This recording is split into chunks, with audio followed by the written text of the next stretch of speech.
இன்றே டவுன்லோட் செய்து உங்கள் ஃபேவரட் ஷோக்களை என்ஜாய் பண்ணுங்க. உன்னை வெச்சுக்கிறேன்டி. அட என்ன ஃபர்ஸ்ட் வீட்டை விட்டு வரட்டேன்னு சொன்னீங்க, இப்போ வெச்சுக்கிறேன்னு சொல்றீங்க. கரெக்டா ஏதாவது ஒண்ணு சொல்லுங்க.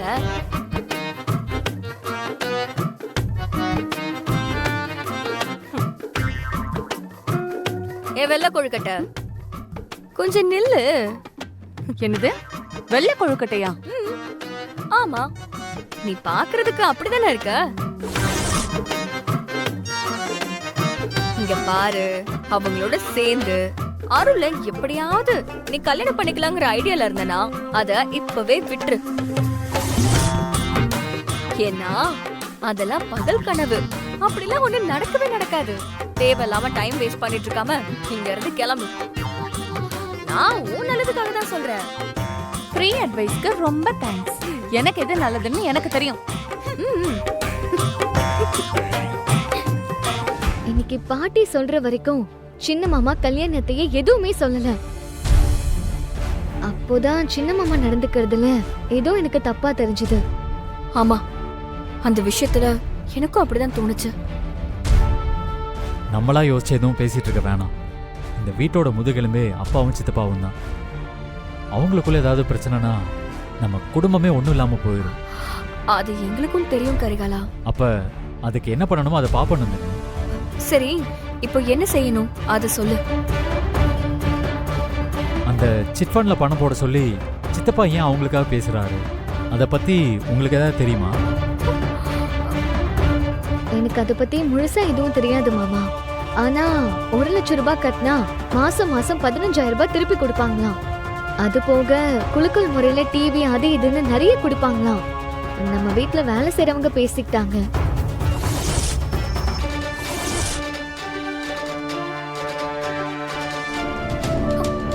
என்ன கரிகாலா இப்படி சொல்ற?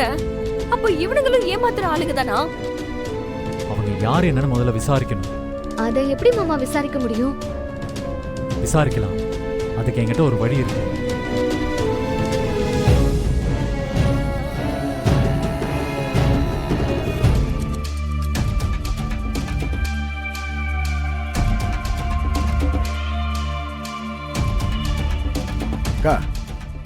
ஏங்கா, நீ மாமனுக்கு தானே சப்போர்ட் பண்ணி பேசிக்கிட்டு இருந்த? அது கூட அவருக்கு தெரியாதா என்ன? அப்புறம் எதுக்கு அவர் உன்னை அடிக்க வராரு? அக்கா, அவரெல்லாம் நம்மளால திருத்தவே முடியாதுக்கா. கடைசி வரைக்கும் அண்ணன் சொன்னதுதான் வேத வாக்குன்னு உன் புருஷன் நம்ம எல்லாரையும் ரோட்ல தான் விட போறாரு. அப்படியெல்லாம் அவசரப்பட்டு ஒரு முடிவுக்கு வந்துடாதீங்க. அந்த ஆள் எங்க அக்காவை கல்யாணம் பண்ணதுல இருந்து நான் பார்த்துட்டு தான் இருக்கேன். நீ கூட அவசரப்பட்டு முடிவுக்கு வந்துடாதீங்கன்னு புதுசா சொல்ற. ஆமா, அந்த சிட் ஃபண்ட் கம்பெனி திறப்பு விழா என்னைக்குங்க? நாளைக்கு. நாளைக்கு நானும் உங்க கூட வரட்டா? எதுக்கு?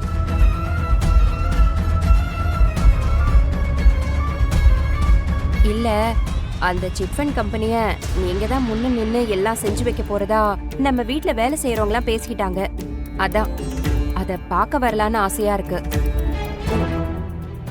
ஏயா சுந்தரம், ஏன் நேத்து ராத்திரியில இருந்து ஒரு மாதிரியாவே இருக்க? குணசேகரன் அப்படி பேசிட்டு போனத பத்தி எல்லாம் ஒன்னும் பெருசா நினைக்காத. நீ விடு, அவன் உன் தம்பி தானே. அம்மா, அவன் பேசுனத பத்திலாம் எனக்கு ஒண்ணும் இல்லம்மா. ஆனா அவன் ஏதோ பிரச்சனைல மாட்டிக்க போறானு எனக்கு பயமா இருக்கு. அதனாலதான் அவங்ககிட்ட சிட் ஃபண்ட் கம்பெனி பத்தி விசாரிச்சேன். ஆனா அவன் பிடி கொடுக்காம பேசிட்டு போயிட்டான். நேத்து அவனை பேச விடாம கல்யாணி கூடவே பேசிட்டு இருந்தாளேப்பா, அதனாலதான் அவன் அப்படி பேசிட்டு போயிருப்பான். நீ வேணா பாரு, அவனே இப்ப வந்து உங்ககிட்ட நேத்து ராத்திரி பேசினதுக்கு மன்னிச்சிருங்க அண்ணேன்னு சொல்லுவான். அம்மா, அவன் மன்னிப்பு கேட்கணும்லாம் நான் நினைக்கவே இல்லம்மா. நீ நினைக்காட்டியும் அவன் கண்டிப்பா உங்ககிட்ட மன்னிப்பு கேட்டு அந்த சிட் ஃபண்ட் கம்பெனி பத்தி உங்ககிட்ட எல்லாத்தையும் சொல்லி அந்த ஆபீஸ் திறக்க உன்னையும் கூப்பிடுவான் பாரு.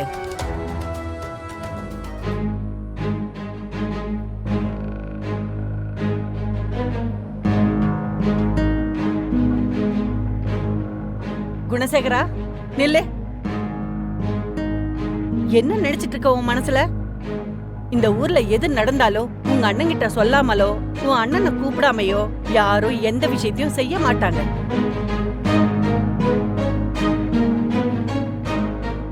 நீ என்னடானா உன்னால ஒரு விஷயம் இந்த ஊர்ல நடக்க போகுது, நீ உன் அண்ணனை கூப்பிடாம அவங்கிட்ட ஒரு வார்த்தை கூட சொல்லாம போய்கிட்டே இருக்க.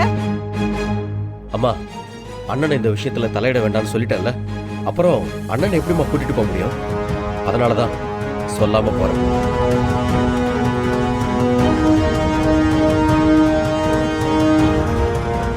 குணசேகரா, நீ ஏடா இப்படி பேசுற? அம்மா, எதுவும் சொல்லி அவனை கஷ்டப்படுத்தாதீங்க. அவனை விடுங்க, அவன் போகட்டும். குணசேகரா, நீ போற விஷயம் நல்லபடியா நடக்கட்டும். நீ போ. அண்ணா, என்னை தப்பா எடுத்துக்காதீங்க. நம்ம ஊருக்கு நல்லது நடக்கணுங்கிறதுக்காக தான் நான் இப்ப இதை செய்யறேன். யாருக்கும் எந்த கெடுதலும் செய்யக்கூடாது. நீ நல்லதுதான் செய்யணும்னு நினைப்பேன்னு எனக்கு வேண்டாம். அம்மா சொன்னதெல்லாம் நீ மனசுல வச்சுக்காத. நீ போயிட்டு வா குணசேகரா.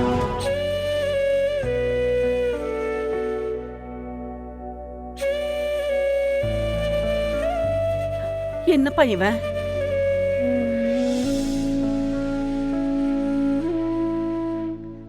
நீயும் வா அண்ணன்னு அவன் உன்னை கூப்பிடுவான்னு நினைச்ச, ஆனா அவன் உன்னை கூப்பிடாமே போறானே. அம்மா, எதுக்கு நீ அழற?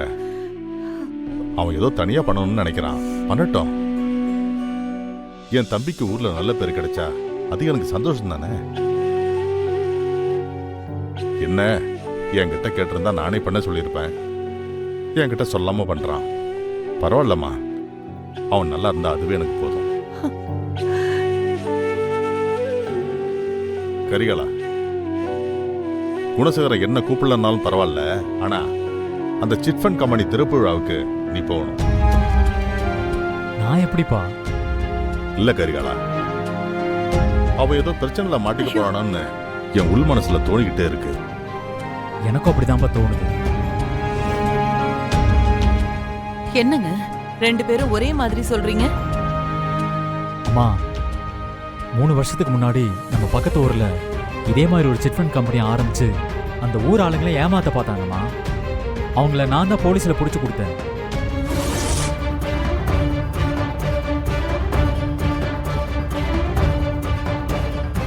அவனுங்களும் இதே மாதிரி தான் 1 லட்சம் கட்டினா மாசம் 15,000 ரூபாய் தரதா சொன்னானுங்க.